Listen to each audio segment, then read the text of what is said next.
maybe I should turn it. Did I test that? Hi everyone, it's Miss Nikki Ann. I actually am home alone. Okay, usually I get this moment every once in a while, and so I was like, let me go on and talk about a couple of things. I have I'm running fluid. Same life, mostly. I don't know what's over there. Okay, I don't know. Pushing fluids through. I have graduated, and I was very reluctant to graduate from a regular bed to a motorized bed, whatever you adjustable bed. Can you even hear it? Like sometimes I don't know what to do. Like, what is it? It's very upset. It's moving. Okay, so now I wanted to stop. I don't know what to do. Sometimes my 8-year-old is better at working it than I am. I'm trying to move it. Okay. So my physical therapist and others had suggested it for better quality of life, to extend the little energy I get. Didn't it just stop? And I was in need of a new mattress because I'm bigger than I was then when I started. Okay, so anyhow, so now I've got that adjustable bed, which I can't believe I fought it. I didn't understand it, but now I get what they mean. And I may have spoken about this. Didn't I make a video recently? Okay, so let's skip that. I think I've spoken about this. But I just wanted to say thank you for all of those who contact me, and I'm very confused with the YouTube thing, even though I think I'm understanding better. Is someone coming? There's always someone.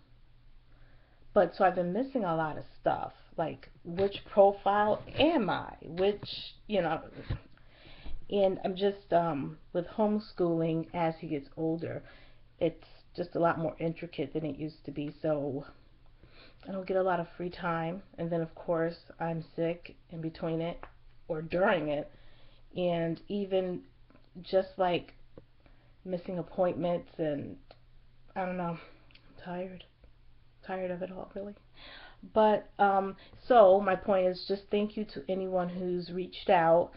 A lot of you have, and I mean to my email account, missnickiannhelp@gmail.com. That is just so sweet. But the people reaching out really need some help, and so I just wanted to make this video. I'll see some things, that say something dysautonomia, something ASAP, and I wanted to make a video to place on my blog and also to have here to let people know that if you go down my list of people that I'm following, more than likely they're dysautonomic. So do not stop with me. Keep pushing. Use my site. I think over the course of time I've spoken about different dysautonomics who vlog and so forth. If I do not respond to you within an adequate amount of time or at all because of maybe something's in the trash, maybe, do not stop. Keep going. Keep reaching out until someone answers and you form a bond and have support. I'm not the only person, and sometimes I feel like a lot of people who are dysautonomics have a better medical understanding of a lot of it than I do. So keep pushing, because just as you're sick, we're sick, and you never know. With my having a child, everyone's schedules are just a little different. Some of us have been on here for so long that we've kind of had to force ourselves more into our regular life again. So yeah, keep pushing. Do not stop here if I do not respond to you. Keep going. There is someone. They're out there, and the number's growing, and that support is so important. And I just kept going. I needed to know more, and that's how it started. I was already on here, just for social media stuff. And I just kept going. I would interject myself by making a video and mentioning other people, um, and even just sending it to them. I saw your video. I mentioned, keep going. And there'll be people who truly understand you, and maybe some who have a similar situation, but you understand them less. There's so many different, you know, life, life. You'll find the flavor for you, for the person who, you really need to connect with. But that's it. Mostly it's about my urging you to, if you were reaching out, and even if it wasn't to me, if it was someone else and they haven't responded, it's okay. They could be hospitalized, so many things, or just too sick, or whatever is happening. Keep going.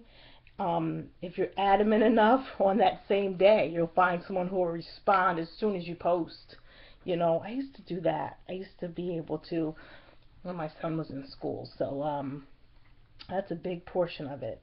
And I feel as if I don't want to leave anyone believing that I can respond like I used to, with having to give so much to him. And which is, that's fine. It's good.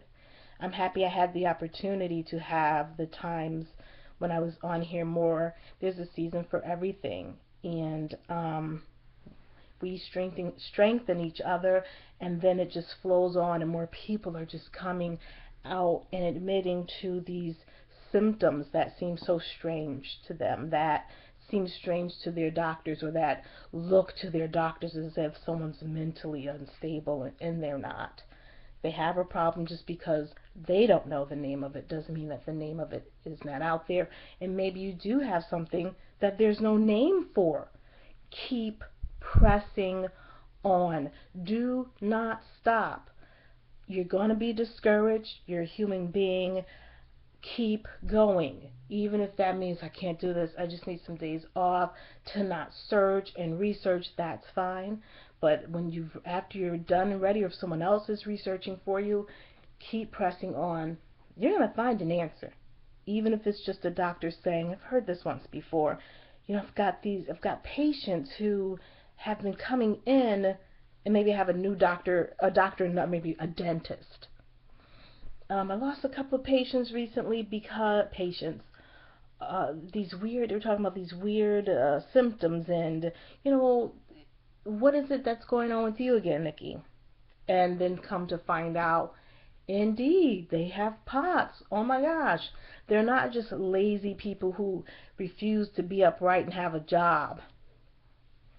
And it doesn't even matter how we got there. Is it an environmental thing? It could be like just a mixture of everything. What we need in the moment is the help. If you cannot sit up long enough to do a task, and let's say, what job can you hold? And what happens if that starts happening in your teens?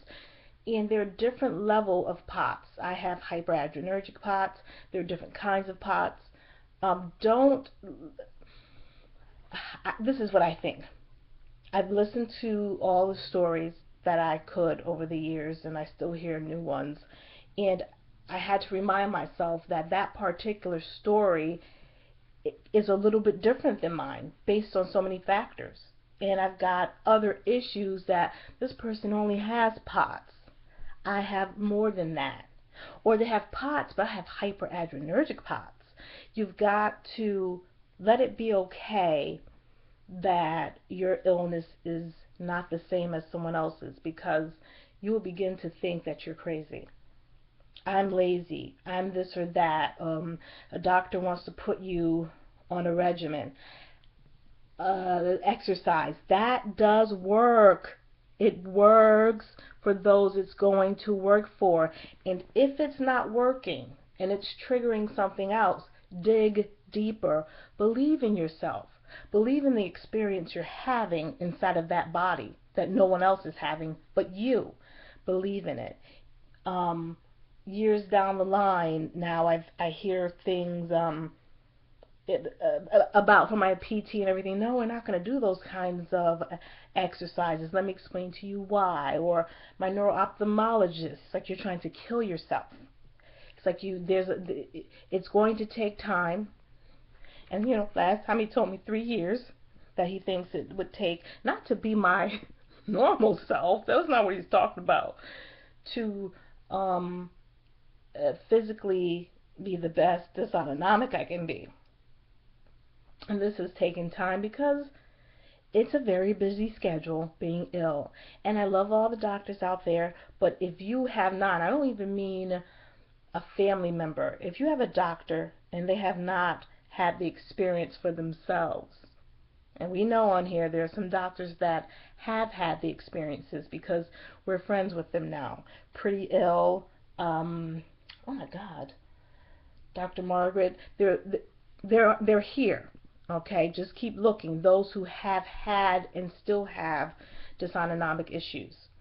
Because if you haven't had them, it's just so easy to tell people to do A, B, and C, and that they're lazy or I don't know. Know your body.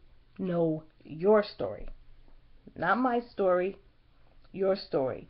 And also keep pushing until you have the information that you want. And when you have it, you'll know. As soon as I came back from Vanderbilt, Tennessee, from their center, I had it. I knew it. I understood. Like, hey, this is it. And I've had my doctors since say, well, now we know. It's just solidified. We know. Let's move forward with tending to the symptoms, keeping up with whatever research is out there.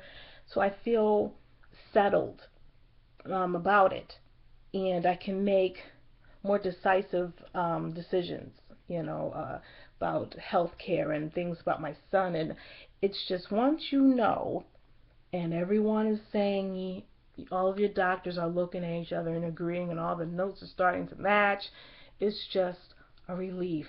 Then there's that phase of, how many of these doctors do I need to keep seeing? Because that pace you're going, 3 to 4 doctor visits a day, plus your med regimen, plus the fact that you don't feel well or you're at the emergency room that night because something went wrong, you're still not.